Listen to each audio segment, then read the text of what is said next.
Baş sponsor Azərbaycanın ilk özəl təcili tibbi yardım xidməti Referans ambulansdır.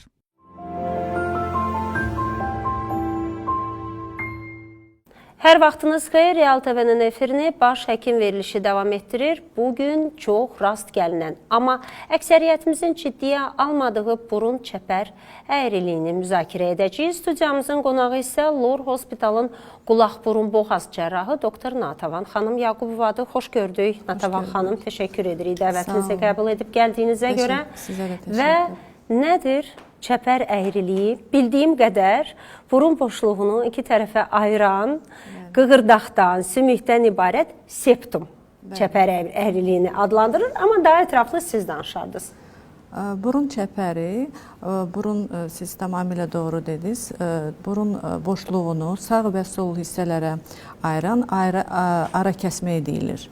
Ön hissəsi qığırdaqdan, arxa hissəsi sümükdən ibarətdir.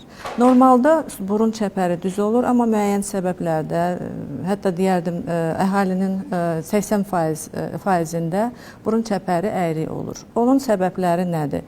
Birincisi, anadan gəlmə olan dəyişikliklərdir. Bu, doğuş travması ilə əlaqəli olur. Sonra uşaqlıqda keçirilən travmalardır. Sonra da yeniyetmə dövründə, inkişaf dövründə, yəni qığırdaq sümük hissələri qeyri-bərabər inkişafından ondan asılı olur.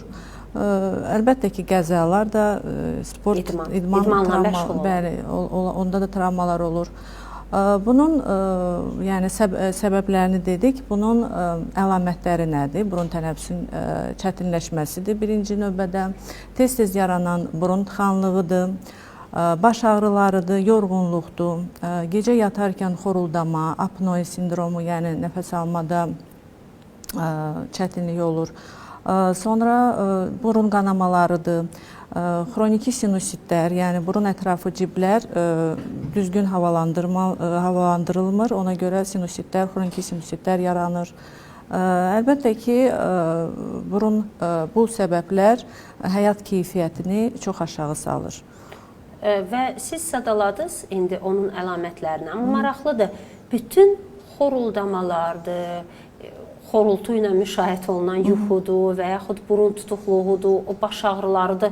Bu mütləq çəpər əyriliyinin fəsadlarıdır, yoxsa biz onu necə ayırd edək ki, məhz bu budur? Yox, onu ayırd etmək üçün əlbəttə ki, bir otolaringoloq müayinəsi keçirməlidir. Səbəblər, xoruldamanın səbəbi burun çəpəri olmaya da bilər, orada bir başqa səbəblər də ola bilər. Əgər ondan səbəbi odursa, biz onu aradan qaldıra bilirik. Yəni, orada başqa boğazla əlaqəli səbəblər də ola bilər.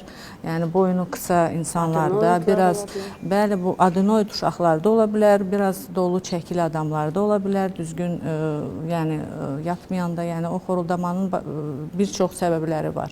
Yəni, amma burun çəpəri də səbəblərdən biri ola bilər, burun çəpərinin əyriliyi. Və burun çəpərinin əyri olmasını siz qeyd etdiyiniz kimi mütləq şəkildə mütəxəssis artıq müəyyən edir və ona diaqnozu qoyur və burun çəpərinin aradan qaldırılması, onun fəsadlarından üzləşməməsi üçün mütləq əməliyyat lazımdır, yoxsa əməliyyatsız da onun müalicəsi və yaxud da o fəsadların yaşamaması üçün hər hansı bir digər vasitələr var? Əslində, burun çəpərinin aradan qaldırmaq üçün, düz eləmək üçün ancaq əməliyyat lazımdır. Septoplastik əməliyyatı. Niyə görə? Ona görə dediyim kimi, ön hissəsi qığırdaqdan, arxa hissəsi sümükdən. Yəni, heç bir müalicə, dərmanlar, spreylər, damcılar, onlar o əyriliyi düzəldə bilməz. Müvəqqəti effekt o da ki, həmən o insanlar ki, damcılarla istifadə edir, onlar hamısı damar büzücü dərmanlardır. Onlara asıllıq yaranır və onlar təzyiqi qaldıran dərmanlardır.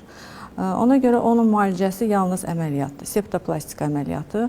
Biz bu əməliyyatı estetik yox, funksional məqsədlə icra edirik. Yəni, əməliyyat özü aparılır ümumi narkoz altında. Kəsik içəridən aparılır, xaricdə bir fəsad olmur, yəni bir görüntü olmur. Bəzilərində kimdə ki, əlbəttə ki, yəni xarici görüntüsündən də narazıdır, onda septorinoplastik əməliyyatı icra edirik. Amma septoplastik əməliyyatı özündə bir burunda dəyişiklik olmur. Onu da vurğulayım ki, bəzi pasiyentlər soruşurlar ki, yəni burun çəpərində yox, belində əyrilik var, hələ bilirlər ki, bu əməliyyatla o da düzəlir, amma bu yanlış fikirdir. Hansı ki, burunda donqarlıq olur. Bəli, o çəpər deyil, o burun belidir. Nəysə narahatlıq. Bəli, o burun belidir. Burun çəpəri əməliyyatında xarici görüntüdə bir dəyişiklik olmur. Natəvan xanım, siz qeyd etdiniz, təxminən əhalinin 80%-də daha çox böyük rəqəmdir əslində. 80%-də o çəpər əyriliyi var. Amma bir çoxlarına narahat etməyə bilər. Bəli, etməyə bilər. Hətta bizə müraciət eləyir 50 yaşında, 60 yaşında pasiyentlər ki, hansı ki, burun tənəffüsü çətinləşməsi ilə gəlirlər, görürük. Deyir, bəs mən bu illərə kimi yaşamışam, niyə bundan? Bilirsiniz, mən uzun müddət Rusiyada da yaşamışam. Onu da vurğulayım ki, bizim, bilmirəm, Qafqaz xalqı olduğuna görə bizim genetik bir, ola bilsin, genetika ilə də əlaqəli olur. Həqiqətən də Azərbaycanda düz çəpər, yəni çox nadir hallarda rast görülür. Yəni Rusiyada mən daha çox görürdüm düz çəpərlər. Onlarda daha çox. Bəli, bizdə daha biraz indi yəqin ki, bu bizim genetika ilə əlaqəlidir. Təbii ki, coğrafi harda yerləşir ölkə, onların da xalqların üz quruluşuna bir çox təsirini göstərir. Amma mən sizə etiraf edim ki, eyni sizin dediklərinizlə özüm rastlaşmışam. Təxmini bir 40 yaşına qədər mən heç bilməmişəm ki, məndə burun çəpər əyriliyi sol tərəfi müşahidə olunur.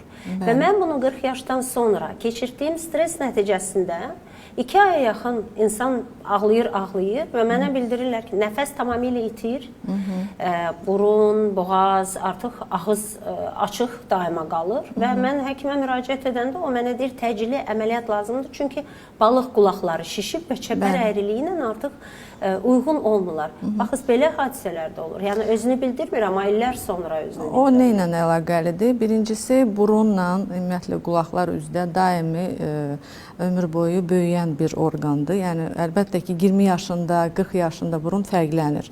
Üstə gəldə ki, sümüklərdə, qığırdaqda biraz qalınlaşma müşahidə olunur yaşlandıqca.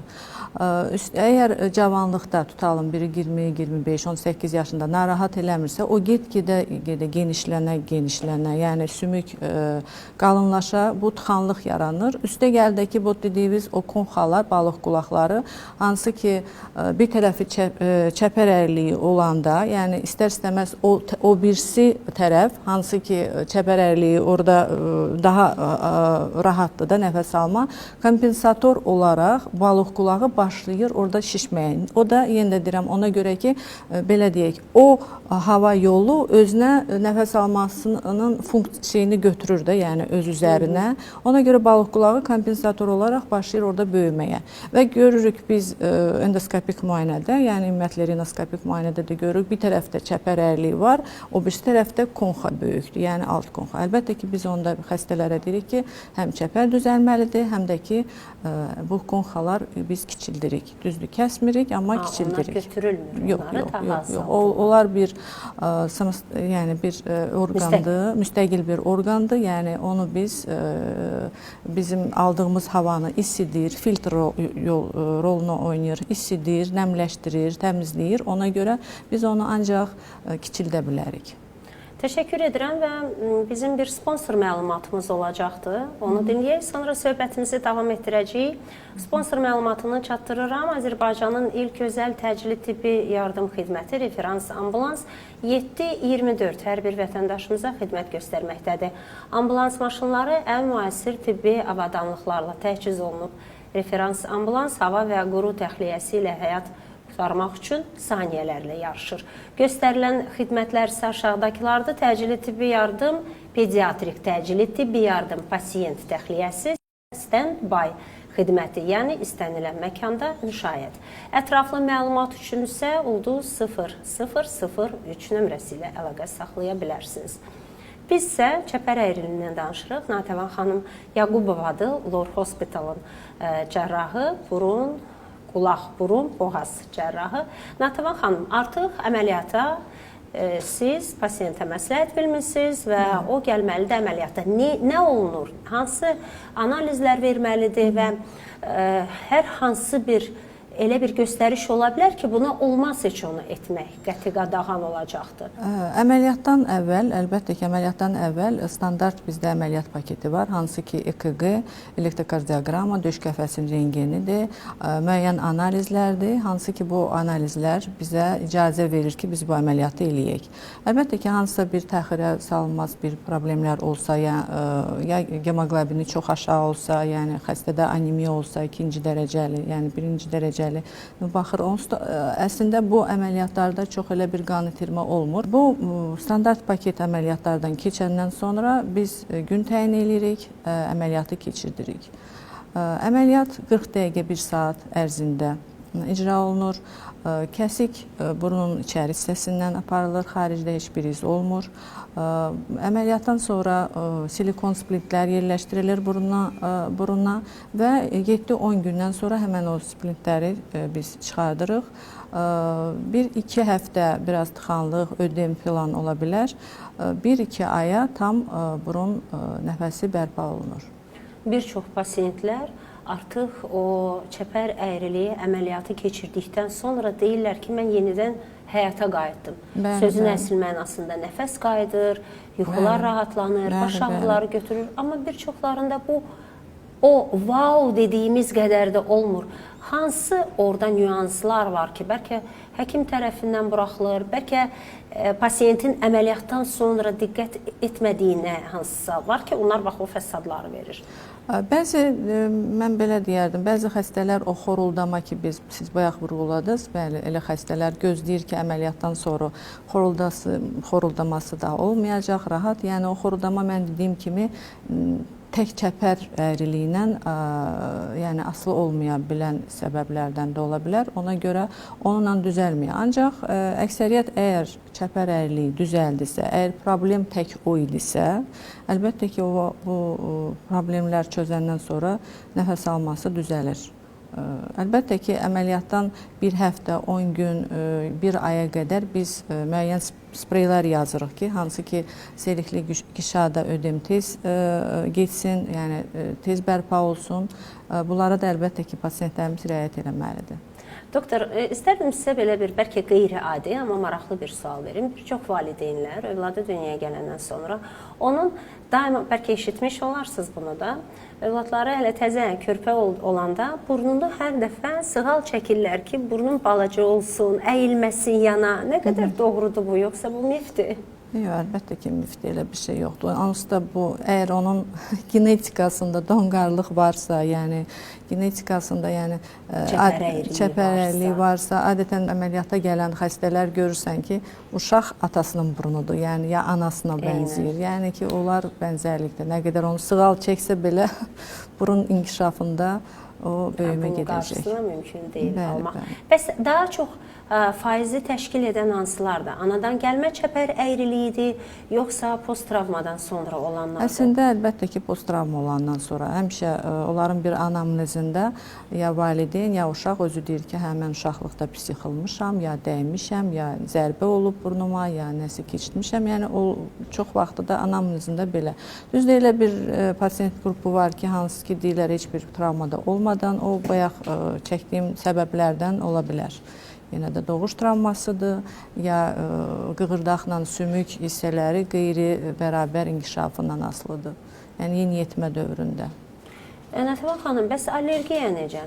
Bu çəpər əyriliyi varsa, hər hansı bir insanda mütləq gələcəkdə allergiya ilə də qarşılayacaq, yoxsa bunlar tamamilə fərqli bir anlayışlardır? Onlar əlbəttə ki, tamamilə. Ya da bir-birinə təsir edə biləcəklər? Təsir eləyər o halda ki, yəni burun tənəffüsü çətinləşməsi var, nəfəs alma problemi var çəpərə görə, üstəgəl pasiyentdə allergikdir, yəni allergik rinitdə biz müşahidə eləyirik, yəni ümumiyyətlə allergiyası var pasiyentin. Bu daha da çətinləşdirir prosesi.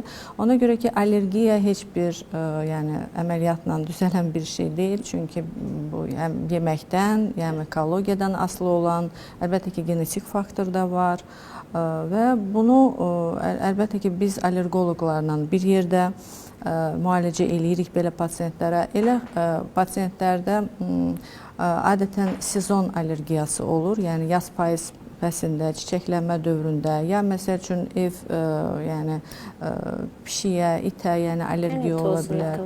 Ev tozuna, ən çox ev tozuna olur allergiyalar. Ona biz konservativ müalicə yazırıq və çəpər ərliyi ancaq çətinləşdirir elə bir pasiyentlərin durumunu, daha da çətinləşdirir. Yəni, amma ayrı-ayrı bir problemlərdir bunlar. Neçə yaşdan əməliyyat nəzərdə tutulubdur? Artıq çəpər əyriliyi öncədən bilinirsə, məsələn, uşağın 15-16 yaşı varsa, mütləq 18-i gözləməlidirmi? Xeyr, 18 yaş biz ancaq rinoplastika əməliyyatlarında qeyd edirik. Çəpər əyriliyi olar, yəni 10 yaşından belə, yəni 12, hətta indi çox balaca uşaqlarda da eləyirik. Əgər həqiqətən də o çəpər əyriliyi uşağa çətinlik verirsə, yəni o daha da uşaq inkişaf eləyə, yəni ona böyük bir fəsadlar yaranmasına qarşısını almaq üçün eləyirik. O bir qoruyucu septoplastika əməliyyatı adlanılır. Ona görə ki, yəni biz onda çox qoruyaraq, burun sümüyünə çox dəymədən, toxunmadan, ona görə ki, inkişaf əslində 17-18 yaşda bitir. Burun sümüyün, ümumiyyətlə burun sümüklərin, qığırdaqların inkişafı 17-18 yaşda bitir.